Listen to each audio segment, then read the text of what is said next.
Cette histoire m'est arrivée au printemps d'il y a quelques années, alors que j'allais à l'université de Los Angeles.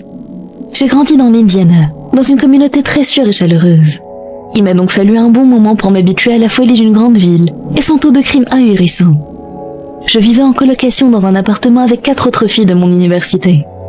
Cet appartement se trouvait dans une maison, donc pour y accéder, il fallait traverser une longue allée pour arriver jusqu'à la maison, puis monter des escaliers sur le côté. C'était plutôt reculé. Le jour de cet incident, je suis passée à l'appartement pour prendre quelques affaires, avant une répétition de chorale. Je suis donc entrée, et j'ai commencé à rassembler ce dont j'avais besoin sur la table de la cuisine.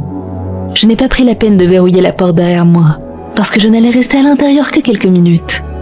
J'ai entendu un coup sur la porte vitrée, et quand je me suis tournée pour regarder, j'ai vu un homme debout sur le pas de la porte. Il semblait jeune, de taille moyenne, et il portait un t-shirt et un jean. Bonjour ?» Je lui ai lancé, pensant que c'était peut-être un livreur avec un colis ou quelque chose comme ça. L'homme n'a pas dit un mot.